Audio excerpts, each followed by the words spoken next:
Hello, everyone, and welcome back to the Peterson Institute for International Economics. I'm the Institute's president, Adam Posen, and it's my pleasure to be here today virtually with four great colleagues, Jason Furman, Karen Dinan, Douglas Irwin, and Nicholas Lardy, who will be speaking in that order.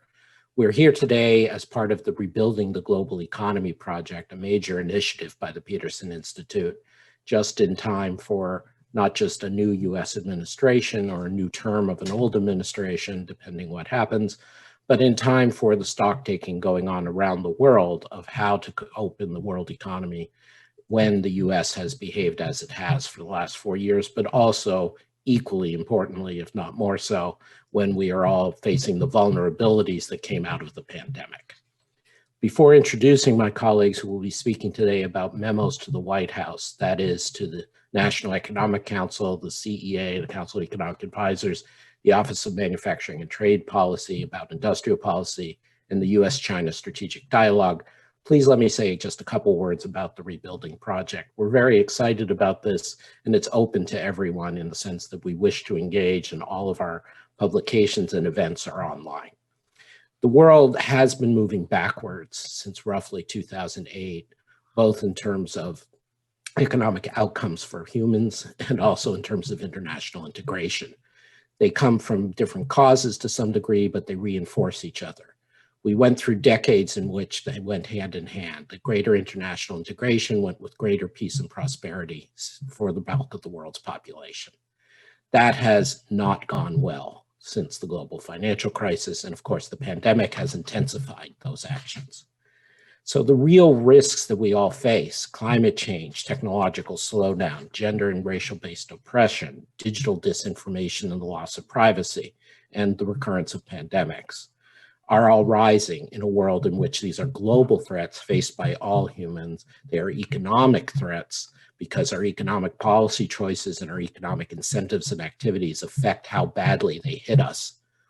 And so we need a global approach to get back to a world where we can confront these pandemics. And that does not mean simply going back to the globalization fantasies of the late 1990s.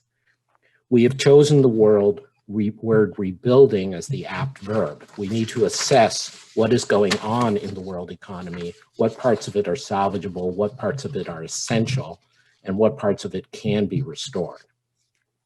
This is meant to be a practical exercise. So my colleagues and I, including all the fellows of the Peterson Institute, plus our research analysts, plus a few members of our board, are writing brief memos to key specific senior policymakers around the world, what they should be doing first off, and that's what we're going to hear today, and what they should be stopped doing immediately, which is also what we're going to hear today. Over the coming months, through the end of the year, we will be rolling these out in tranches. Last week, we rolled out the memos to the Secretary of Commerce in the U.S. and to the U.S. Trade Representative, as well as associated senior officials, featuring Evan Greenberg as a leading business person and Chad Bown, a Reginald Jones Senior Fellow. We will in 2 weeks be having Larry Summers, Maurice Obstfeld, and Peter Blair Henry speaking about what the U.S. Treasury should do. And then we will shift to the international sphere, international organizations, foreign governments, particularly European organizations, and what they should be doing to rebuild the global economy. Starting in January, we will put out a comprehensive plan developing some of the proposals we've made from our fellows' priorities and seeing how they fit together. And we will continue to track how the global economy is coming back together. Again, I'm very grateful to all my colleagues at the Peterson Institute, our board members who are participating, and our board members who support us, and to our stakeholders who want us to come up with practical ideas. Our role as the Peterson Institute is to push out the envelope, to be within the tent in the sense that we're realistic and we are talking to whoever is in an office official role about what you can do better, but to be ambitious, not to be constrained by short-term politics, to actually push for what can be done realistically that is better. And we are not wedded to the old ways, we're simply wedded to empirical reality. A final note, our emphasis initially on the US administration and then on Europe and international organizations is not to say that the people of other continents, of Africa, of Latin America, of Asia, are not, of Eastern Europe, are not stakeholders at the table. Quite the opposite. It is that we do not feel we should be presuming to speak for them as a bunch of people who were brought up in America and Europe and served in American and European governments and international organizations. So we hope to engage through the first quarter of 2021 with representatives, fellow scholars, fellow former officials from around the world to get the non-American, non-European perspectives and how we might work together. And we look forward to that engagement. But first and foremost, the US has to get its house in order. It is the sine qua non of rebuilding the global economy. Constructive economic solutions do exist to the international existential threats we face, but they must be targeted and they must be based in practical rebuilding. They must be global. So please join us in this effort. First, let me turn to my colleague, Jason Furman, professor of the practice at Harvard's Kennedy School, non-resident senior fellow at Peterson. Jason has been one of the extraordinary economic policymakers of the last 20 years, serving in a variety of senior roles in both the Clinton and the Obama administrations, and in particular as chairman of the Council of Economic Advisors during President Obama's second term. Jason, we've asked you to address what the National Economic Council should do, particularly in the area of international economics. Thank you so much, Adam, for organizing this excellent rebuilding series and including me. I served as deputy director of the National Economic Council during the last financial crisis. I walked in the door of the White House on January 21st, 2009, into the second floor of the West Wing, where the leadership of the National Economic Council is housed. At the time, the unemployment rate was 7.8%. The financial system was in crisis, and we were terrified about the future of the US economy. Whoever walks into that office in January of 2021 will actually face a very similar unemployment rate in the sevens. We'll face an economy with over 10 million people out of work, millions of businesses having failed or facing enormous strains, and problems in the financial system as well.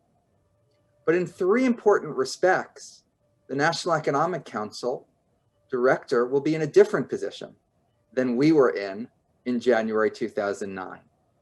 The first respect is that in 2009, our worst days were ahead of us. The stock market was still falling. The unemployment rate was still rising. There was a day-to-day crisis as whether some of our largest financial institutions would even survive, and if they went down, what other collateral damage they would have for American workers and the global economy. Now the unemployment rate, at least to date, has been falling. It may have a bump up with the second wave, but as a vaccine gets rolled out next year, it's very likely that that unemployment rate will continue to fall. The stock market and financial system are much more stable. There's an enormous amount of suffering in the economy, an enormous amount that needs to be done, but the ratio of the house on fire, need to put the flames out, to there's a longer term structural problem, is a bit different than it was in 2009, with more room to focus on those long-term structural problems and also more need. The second difference is that the United States has more fiscal capacity in 2021 than it had in 2009. That may seem paradoxical. After all, the debt is much larger as a share of the economy now than it was in 2009. The difference is that interest rates are much lower than they were in 2009. And as a result, interest on the debt is lower today than it's been for much of US history, most of post-war US history. And the real interest rate, the interest rate adjusted for inflation, is actually negative. That means that the United States can borrow money and repay it with money that's even less valuable in the future. Some of that is a byproduct of the crisis itself, but much of that was true even before the crisis, even in January and February of this year. That gives an effectively unlimited amount of room to respond to the short-term problems with fiscal measures as much as is needed. And it doesn't give unlimited license for longer-term policies. I still think they should be paid for so that the debt isn't increasing above and beyond what would happen in the baseline, but it takes any pressure off from considerations about active deficit reduction. The third important difference from 2009 is in 2009, the United States had unleashed the crisis on the world. We had caused it, we had spread it around the world. And at least for the first year or two, the United States was the most severely impacted in the world. The US economy was reeling. This time around, the United States did not cause the immediate crisis.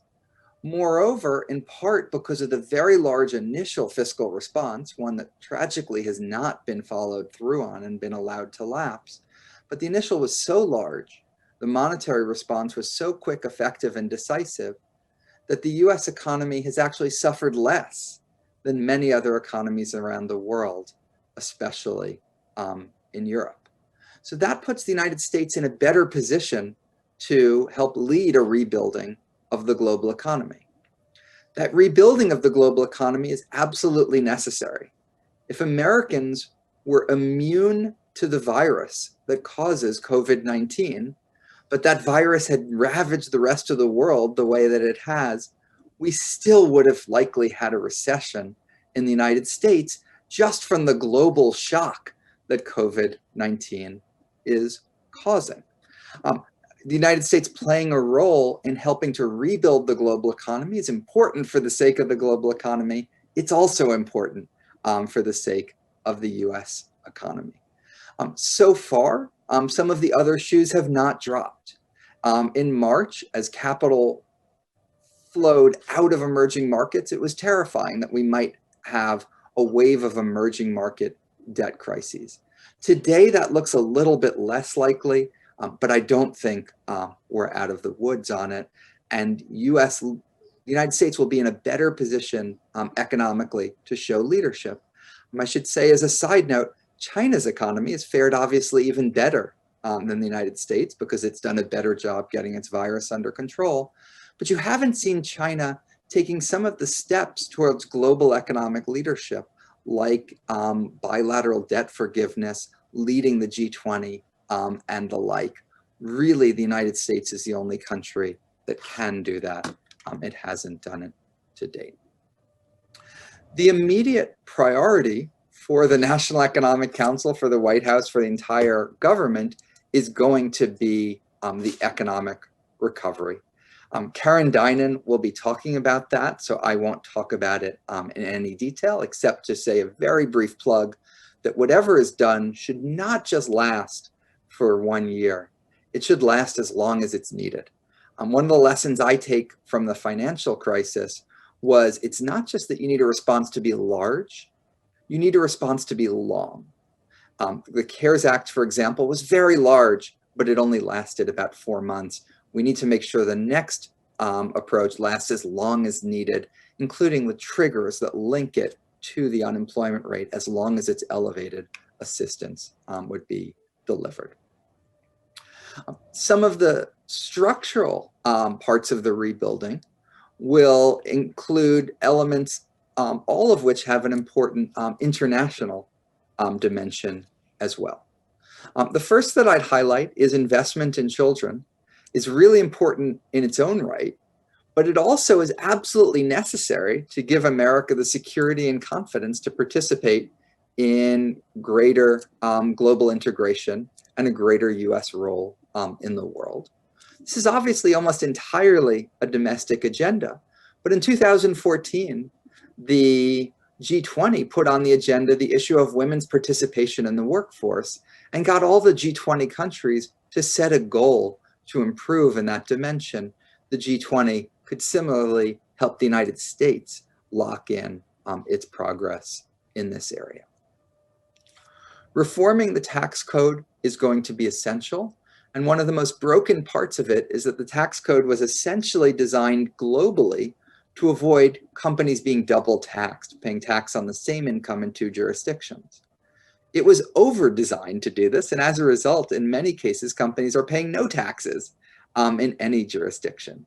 You've seen a set of ad hoc responses in a number of countries. Digital taxes discussed in Europe, the GILTI provision in the United States. The OECD is the clear venue for accelerating cooperation on the base erosion and profit shifting.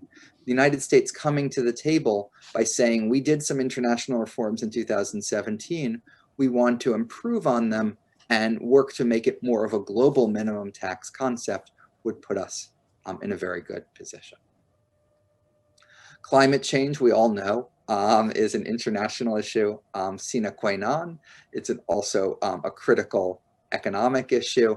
The goal there is to take steps like border adjustment and the like that could protect economies that choose to deal more about climate change, give incentives to economies that don't do as much about climate change, and to make sure that's done in a globally agreed upon manner so it doesn't lead to unraveling of the global trade rules. I'll just list one more policy that I think has a very important international dimension and that I've worked a lot on personally, and that's competition policy and digital competition. I think the United States has the right central goal for competition policy, which is a focus on consumer welfare. The problem is the United States hasn't lived up to that goal. You see efforts around the world to redefine how to do competition, to include a pro-competition regulatory approach as part of that, with leadership from, among other places, the United Kingdom, Australia, Germany, France. The United States very much needs to catch up with all of them. We can't have a globally negotiated way to do competition policy. We've never had that, but we can have a globally convergent way to do competition policy. And to have that happen, it can't just be left to the competition authorities. It's something that the finance ministers and economic leaders and the National Economic Council need to be involved in negotiating. I'll conclude that I think you have an enormous opportunity. There's a sense of crisis that something really needs to be done, but there's enough time and space to do something not just about the short run, but about our bigger structural problems. The world needs the United States. The United States can't succeed without the world. And these are some of the tangible steps that can be taken in that rebuilding process. Thank you so much, Jason. For someone like you to so articulately put forward a case for constructive optimism and seriousness of purpose is a great inspiration. Please allow me to now turn to Karen Dinan, who is writing and advising the chair of the Council of Economic Advisors. Karen is also a professor of the practice at of economics at Harvard University. She is also a non-resident senior fellow at the Peterson Institute. She served as the Assistant Secretary of the Treasury for Economics, basically the chief economist and forecaster of the U.S. Treasury in the second term of the Obama administration. Prior to that, she was Vice President of Economic Studies at Brookings and had a long, distinguished career at the Federal Reserve as one of the leading researchers on savings and consumer behavior and fiscal issues. Karen, over to you, please. Thanks, Adam. I too am delighted to be part of this project. I think it's really important. For my part, I outlined policy priorities for the President's Council of Economic Advisors that would strengthen the U.S. economy as part of fostering rebuilding and recovery. So in my remarks today, I want to emphasize 3 points. The first priority is that we need to deploy additional fiscal stimulus to support the U.S. recovery from the pandemic recession, and over the longer run, strengthen automatic fiscal stabilizers. So by way of background, the early phases of the U.S. recovery showed a sharp rebound in aggregate demand. So we saw that in employment, in consumer spending, in business investment, and many other indicators. But that was the good news. The bad news is that the recovery has been only partial to date. For example, non-farm payrolls in September were 11 million above their April trough, which is terrific in some respects. But nonetheless, we're only halfway back. We still need to create or recreate 11 million more jobs to get back to where we were in February. And the pace of recovery has slowed way down. So the September change in non-farm payrolls was about 600,000.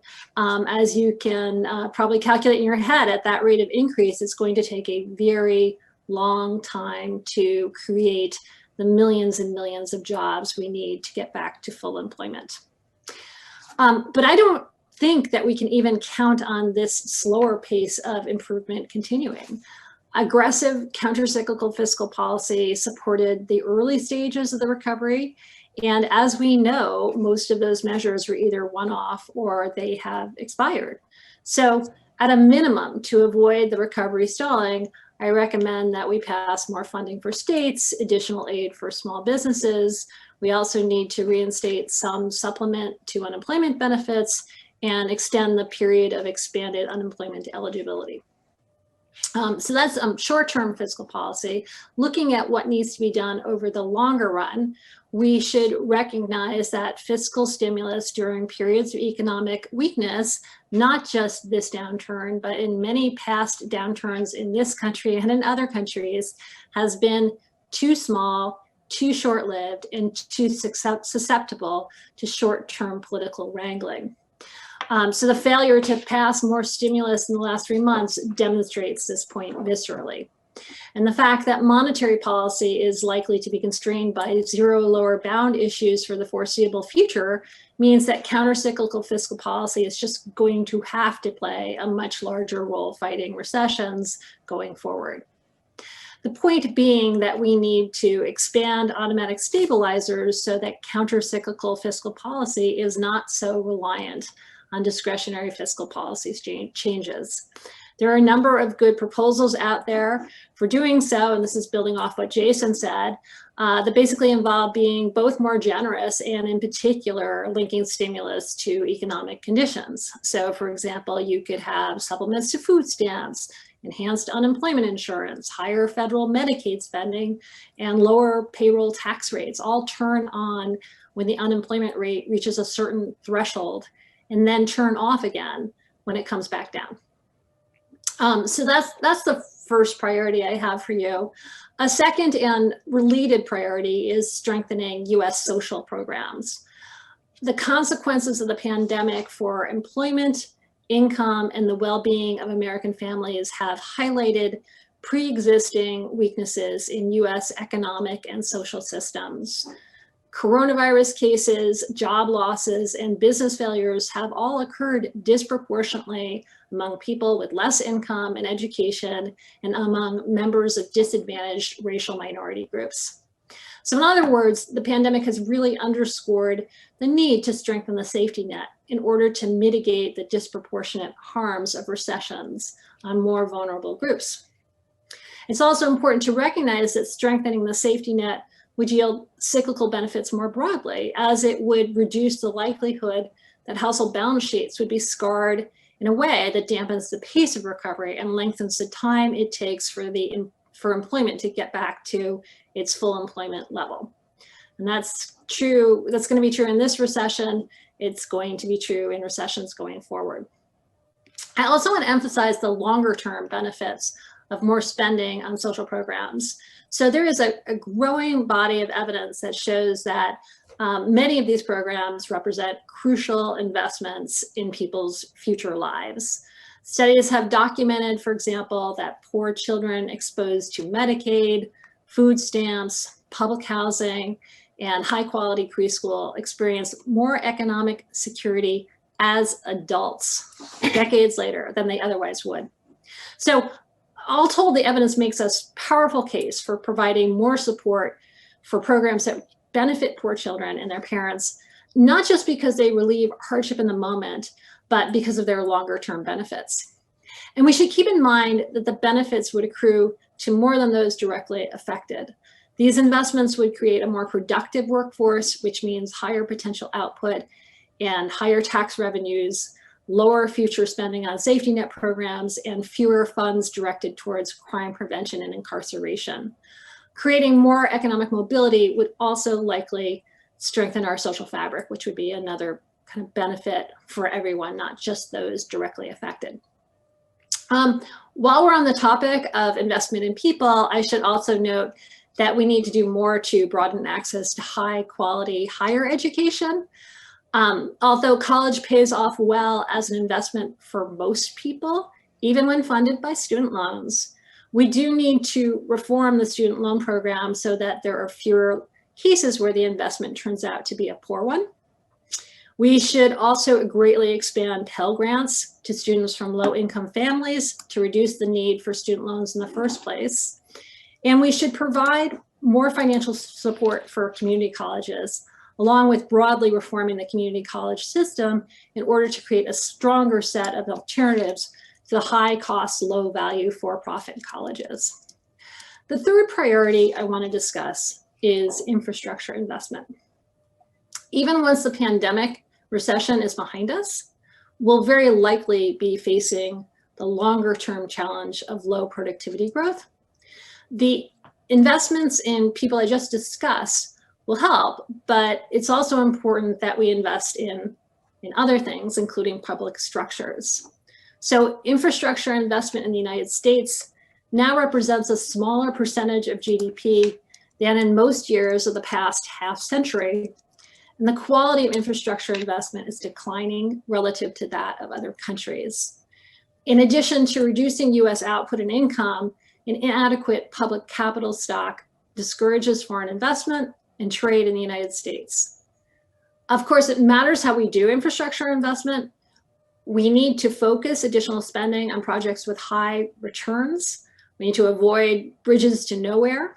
And as part of that, we need to recognize that that it's important to fund maintenance and repair of existing capital rather than focusing solely on flashy new projects.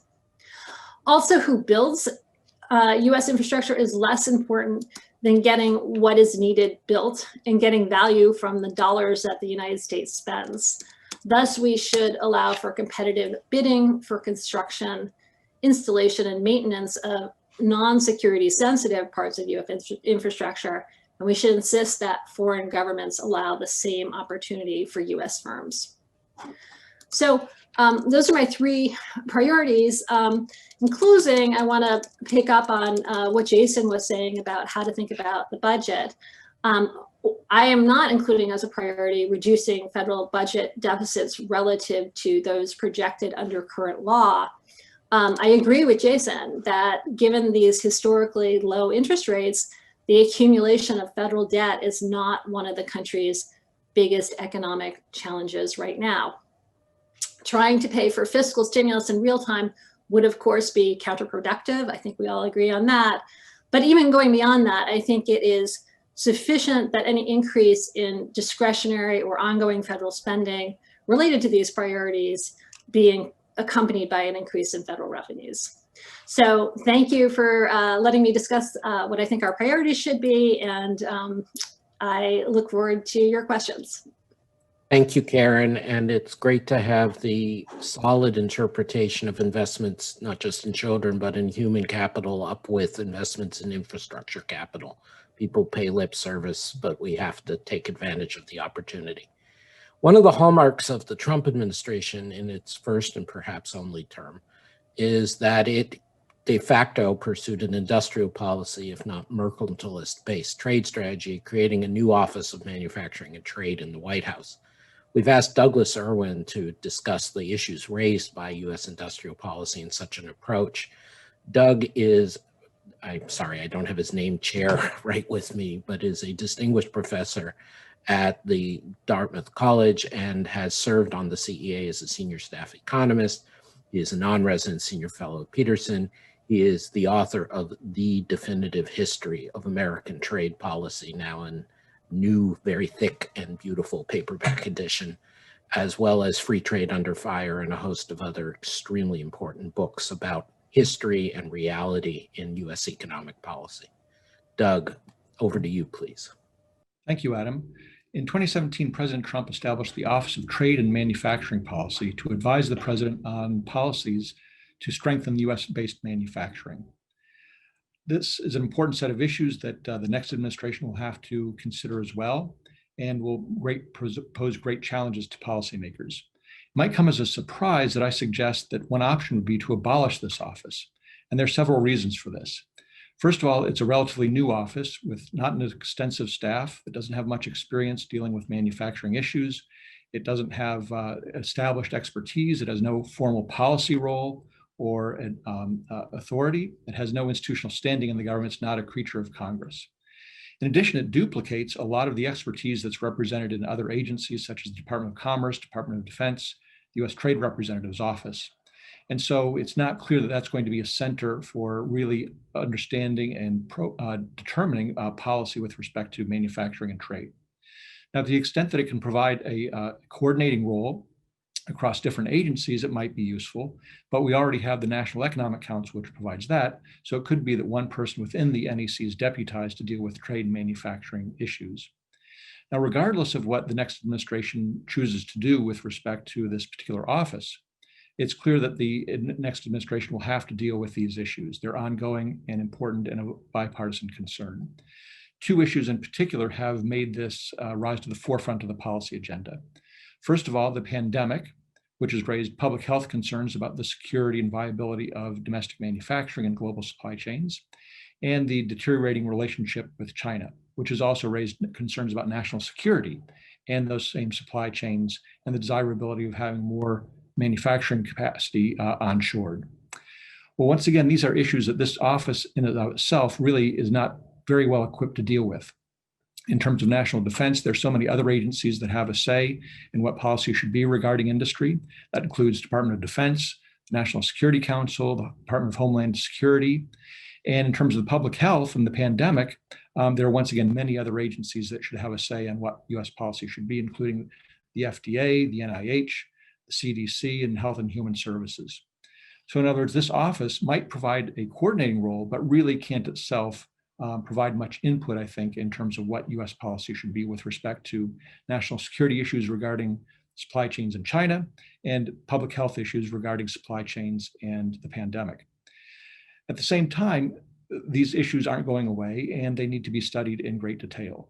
Now, there's an issue about whether we need domestic manufacturing and domestic production capability in case of national security and public health, or whether we just need to stockpile certain essential equipment or material that might be useful in case of a disruption to world trade. For example, the United States has maintained a strategic petroleum reserve for many years, many decades now, and that hasn't been very controversial and might serve a useful purpose in the future. So the issue there is not so much domestic production capability, but just having a supply that's readily available in the case of an emergency. But at any rate, these issues deserve to be studied. And the problem with that, or the issue that comes up, is that whenever one raises the issue of industrial policy, it creates horror in certain quarters and creates a thrill in other quarters for those who want to pursue such a thing. Regardless of what one's visceral reaction is to the idea of an industrial policy, it should be recognized, of course, that the US has one. That is, we have an array of trade, tax, and tariff policies that affect manufacturing and affect US industrial structure. And the question going forward is, are those the right policies to have? Are there certain things the government is currently doing that it should not be doing and are counterproductive, when there are other things the government is not doing and should be doing? And that provides a positive agenda for government policy. Regardless of what such a study of US industrial policy would say, there are certain principles I think should be important and have been illustrated and should guide such a study. The first principle is that self-sufficiency should not be the goal. That is, we are deeply embedded in international trade, and our manufacturers and producers are deeply interwoven with global supply chains.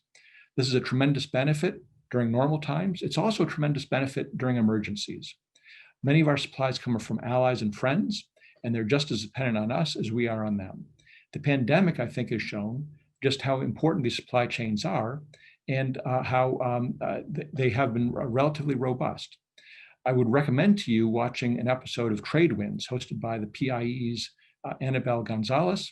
The most recent one is with Simon Evenet of the University of Geneva.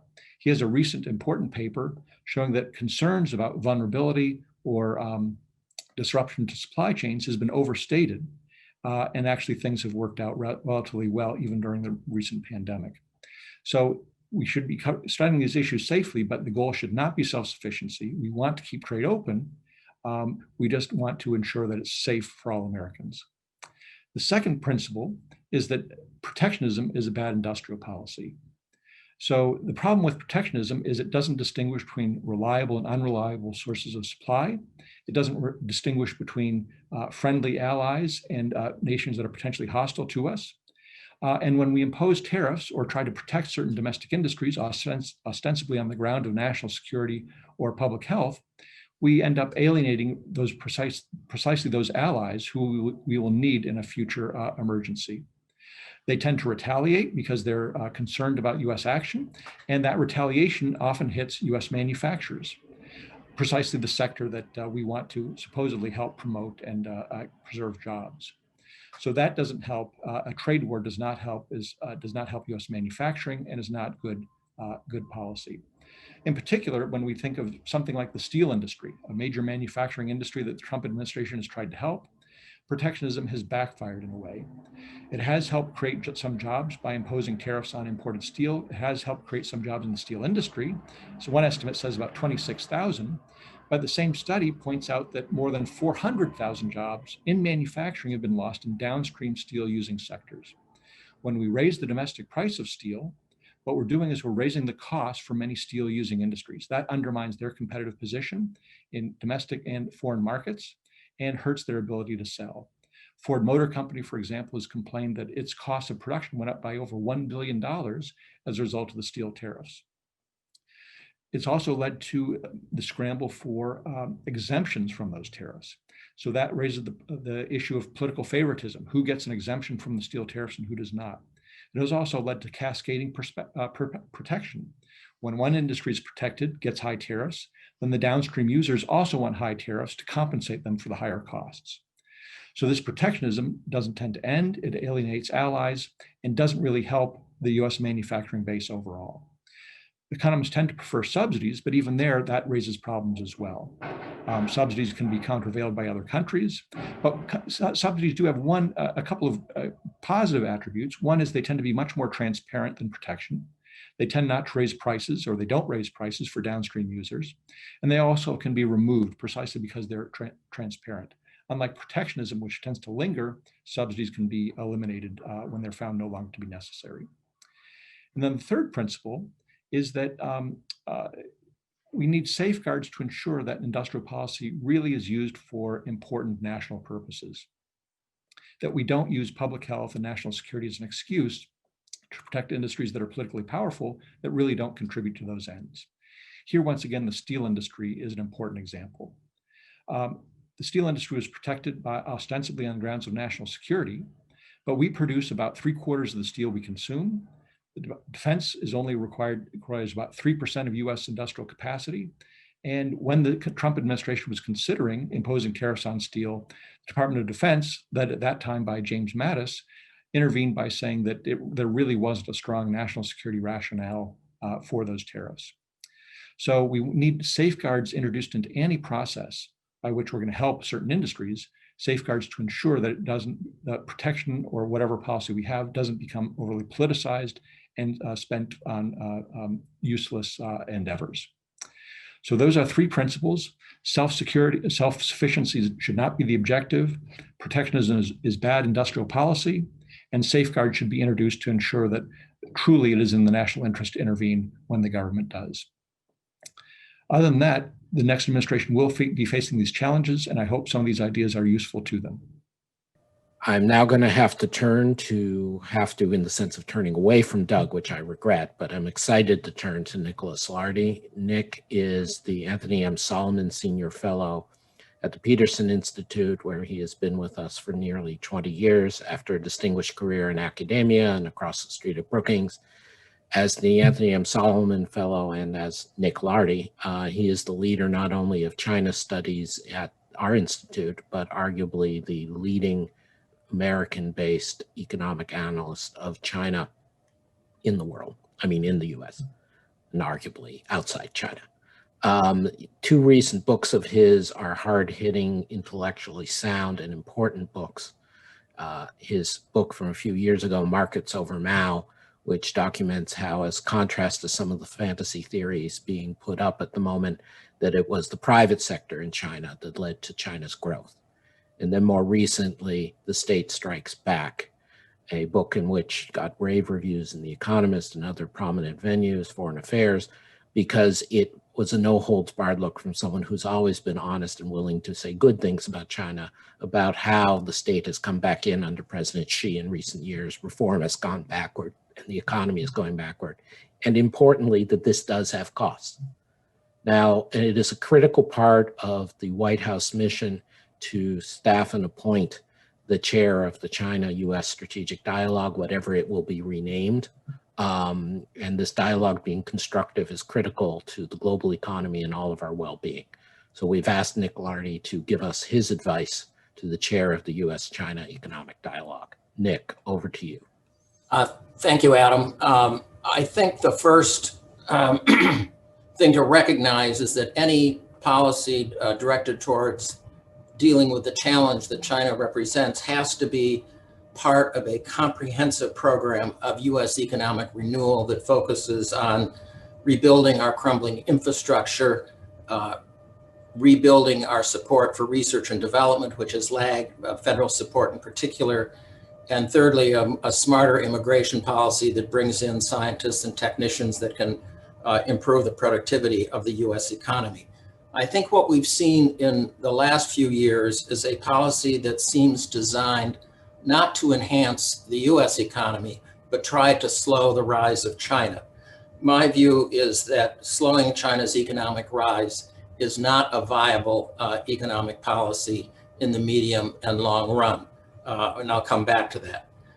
The second major suggestion I have is that we need a more robust interagency process to prevent the kind of internal bureaucratic squabbling that has led in recent years to a very disjointed policy to address China's economic rise.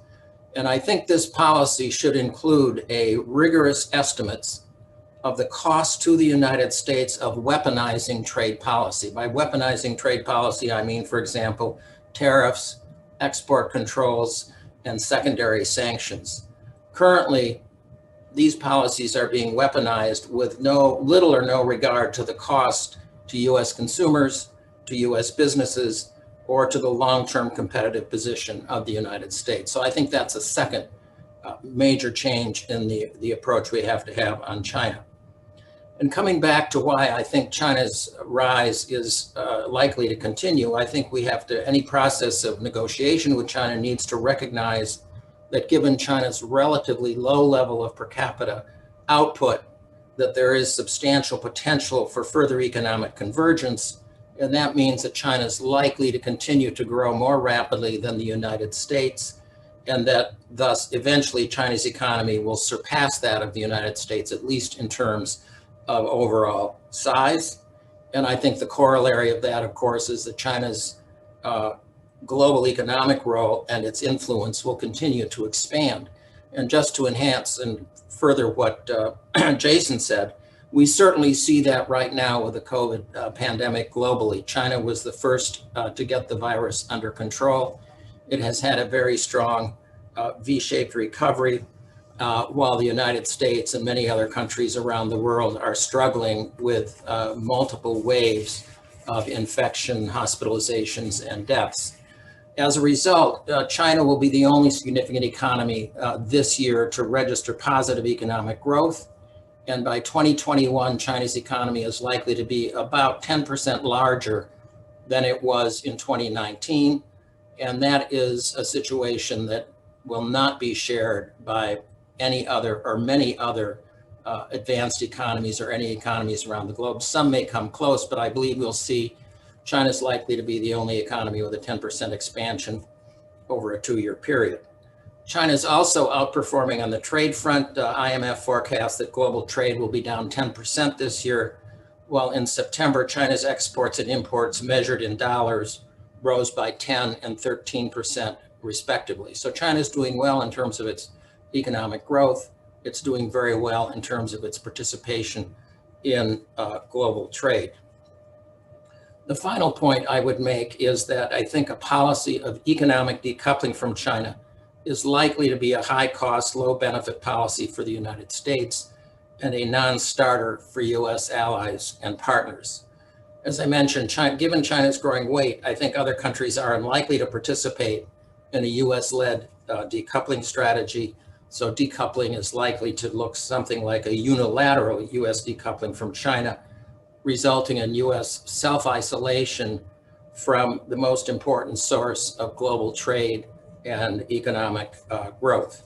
And I think even a narrow decoupling in technology, for example, in semiconductors, is likely to lead to a substantial reduction in the revenues of American semiconductor firms, a decline in the research and development of these firms, and if this continues for any period of time, the United States could lose its long-standing global leadership position in an industry that is crucial for U.S. economic competitiveness and national security. So I think those are the main points to be kept in mind as we resume a systematic economic dialogue with China. Thank you so much, Nick. The substance of not being unrealistic about what the U.S. can and cannot achieve with China and what China's vulnerabilities and benefits are is critical. And it's not about just being nice or being suckered, as some would put the rhetoric, and you very carefully, rightly stayed away from that kind of thing. It's about accepting the reality that China exists, is large, has its self-interests, but also interaction with it is critical. This is the spirit in which I think all of our speakers today spoke. Just an announcement, Doug Irwin and I just exchanged on the chat. We will re-record in full his remarks, ideally later today, and post them on the website. They are well worth everyone hearing. But now let us open it up to questions. For those of you who can, please use the Q&A function on the Zoom chat. In the interest of time, I will gather the questions, but we will attribute them to the person posing them. So to start off, John West of the World Trade Center Orlando asks, for climate change, can we get more about how this plays into the Rebuilding the Global Economy initiative, and in particular, I think going to Jason and Karen's remarks, but also obviously there is a China cooperation aspect to this as well. So first to Jason, then Karen, then Doug on climate change, please. Yeah, so I could have spent my entire time on this incredibly important topic. The Paris Agreement was in one sense a very good framework. It's the best we've ever had because it got almost every country in the world in. But it got almost every country in the world in because it let every country in the world decide what it wanted to do and decide how it was going to do it. So it aimed for breadth over strength. The whole logic of Paris is that it would be a ratchet where countries could put pressure on each other to do more and build on the commitments that they had made there. And that process only works if countries like the United States are actively engaged, both internationally in the Paris Agreement and domestically putting something forward. I think that a lot of the ideas about spending money to deal with climate change play a role. More charging stations, more subsidies for wind and solar and the like. But we're never going to get to 80 or 100% net emissions reductions by 2050 without also a price on carbon to lead to more sweeping and widespread changes throughout the economy, individuals, and businesses. The United States can do that policy all on its own, but it would work a whole lot better if other countries are doing it. So it isn't partly undone by leakage as manufacturing shifts from the United States to other countries, hurting our economy and undoing some of what we wanted to do on climate change. That's the importance of the border adjustment that I talked about in my opening remarks, and in creating a system where you don't just have mutual cheerleading to get other countries on board, you also have a concrete incentive for other countries to get on board. And some of that, and maybe my trade colleagues here get nervous about it, I think should operate and needs to operate through the trading system. Thank you, Karen. I'll keep this short because basically I agree with everything Jason said. Yeah, so absolutely, climate change has got to be part of the agenda. You know, a running theme in the memo I wrote was you know, the need to invest in the future, and the three kind of types of investments I was thinking about talking about were children and infrastructure, but then in climate technology, and I just had to choose two of the three, but that third one's just going to be very important for a whole bunch of reasons. Thank you. Nick, anything to add on the China front? Well, China has set forward for the first time a very ambitious agenda to be carbon neutral in a few decades, and they haven't laid out how they're going to do it, but I think it's very encouraging that they're embracing the goal. So clearly it's a country we could work with if we had a more enlightened policy on our end. Thank you. I'm now going to turn to Doug Irwin. We have a question from Vinette Sharma. Can reforms in the WTO and making its dispute settlement mechanism efficient be made more effective so that the U.S. can be more engaged in a positive role in the system? Now, we talked about this a bit at the event last week, but in your role as advising the White House on trade policy, how would you tackle the WTO and especially the dispute settlement issue, Doug? Unmute, please. I do want to make one comment on change which came up. I apologize for the poor structure here in this house with on imported solar panels. So that is bad in terms of jobs, because there are many more jobs in the solar installation industry than the solar panel production industry. And it's bad for climate change because it raises the cost of imposing those, of purchasing those solar panels. On the WTO, I would defer to Chad Bound, but I think that one of the problems is that the United States has complained about the appellate body and the dispute settlement system without putting forward a positive agenda for change. I think once we identify what exactly the United States wants out of the dispute settlement system, then we can move forward. But unless there's a positive proposal for change, we're going to be in this deadlock. Thank you, Doug. Before going on to the next substantive question, there's been questions about where to find the memos that these speakers are posting from. On the Peterson Institute website, www.PIIE.com, all of the memos and videos are present. We're going to be continuing to publish on a rolling basis new ideas, new videos, new explainers, and there's a way to subscribe to hashtag PIIE Rebuilding, or the Rebuilding the Global Economy project, and get our newsletter and get always up to date. So thank you for the interest. Jason, you pointed at the need for international cooperation on taxes. Marco Pinon asks, could you elaborate a bit more about what specific changes could and should be considered by the US as part of this international process, and how that would affect the large corporations who pay no taxes? Thanks for that question. Let me just give an overarching principle for how to approach it, and then I'll do the details. It would be nice if every country in the world could get into the room and agree on a new corporate tax system. I think that's hard to imagine. That's instead, what I think you can aim for, and this is similar to what I said on climate change, something that one country does that puts pressure on other countries to do the same thing, and it's more of a race to the top instead of what the tax system is right now, which is a race to the bottom. The United States has a tax provision called GILTI, Global Low Taxed Intangible Income. I got the order of that wrong. That was passed in 2017. And it's based on the right idea that you have to pay at least a certain minimum tax rate on the income you earn overseas if it was earned in a low tax country in a way that looks like it wasn't really linked to economic activity, for example, through intangibles. As the provision was written in the United States, it had two important flaws. One is that you would do it based on your worldwide income.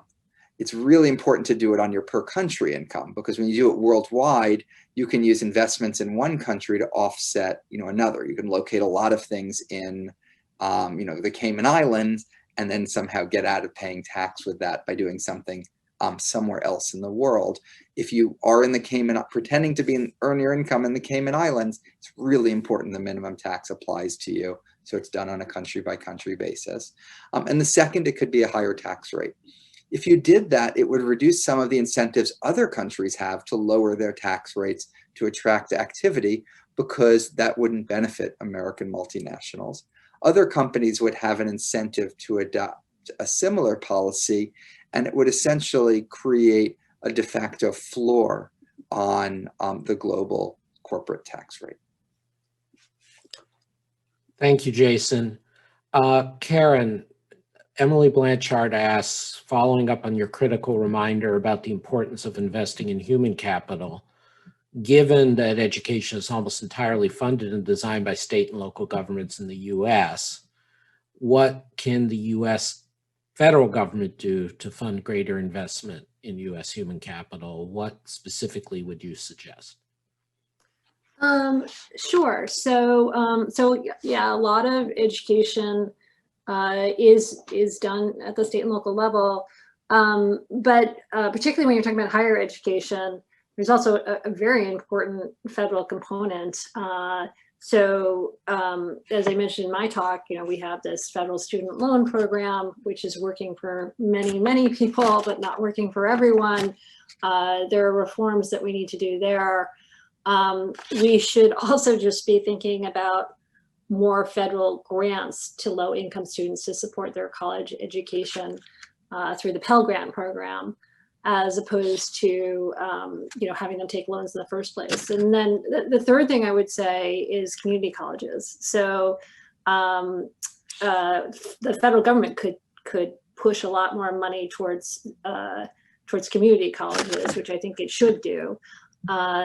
These colleges, some of them have excellent track records, but not all of them do. So I think that the money should come with a set of reforms to make them more effective. So in particular, incentives that would help them build structures to make sure students get matched to the right programs, so that they're making the best use of their skills, to make sure that students finish those programs, and to help students find jobs once they're done with those programs. So I think all of those things are things that could be done at the federal level.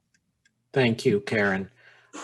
There's a whole lot of questions, unfortunately, we're not going to get to, but we got two simultaneous questions from Gregory Robb and Damian Williams about the divergences of U.S. antitrust competition policy from its like-minded allies, and in particular with regard to the digital sector. Now, Jason, you played a leading role in the UK setting of a new digital policy agenda. You spoke at the start of this event about how important antitrust policy is to you, and you think a credible concern. You also said that we can't have one antitrust policy for the world, but can you say a bit more about how to achieve the kind of convergence in antitrust or digital policies that you were talking about? Yeah, so right now, if you apply to merge as a multinational, you have to clear competition authorities in all the countries you operate in. All of those countries' competition authorities, though, are using pretty similar rules. And so if you can clear the United States, you're going to be able to clear Europe, Australia, etc. And that's something that I think we need on the pro-competition regulatory side. Essentially a set of code of conduct for what you can and can't do that is relatively clear, that only applies to the biggest platforms that have a gateway bottleneck power for the system, and that is similar to the responsibilities they have under antitrust, but spelled out more clearly ex ante, rather than having the types of ex post lawsuits that we've seen in Europe and the United States. I think more interoperability and data mobility is an important part of creating more possibility for competition as well. And those types of standards, rules, codes of conduct, if you had a well worked out one in one country, you'd probably see the companies complying with it and that effectively working for them on a worldwide basis. Thank you, Jason. Incredibly concise on such a complex issue. We have come to the end of our time. Today, our second event in the Rebuilding the Global Economy series from the Peterson Institute. As our social media editor, Anjali Bhatt, posted on the chat, all the memos, all the briefings, all the videos and accompanying materials are available on a rolling basis and then permanently on the Peterson Institute website. We encourage you to look there, to engage with us. And as I said at the start, over the coming months, as we roll out more and more of this work, we look forward to getting to hear from other voices and other places than the ones we have emphasized. But heading into the election and either a second term or a new administration in the White House, it was critical for us to set out what were the priorities, what should be the priorities, and what will be the right things to do for the National Economic Council, for the Council on Economic Advisors, for the industrial policy of the United States, and for the U.S. dialogue with China. All of these, as all my colleagues said, take place in a global economy which, like China, exists. Withdrawing from it makes us worse off. So the question is, how do we best engage in a way that makes us all better off? It is attainable, and using some of the ideas that Jason, Karen, Doug, and Nick spoke about today will get us part of the way there. Thank you for joining us today. We look forward to continuing the conversation and rebuilding the global economy. This meeting is adjourned.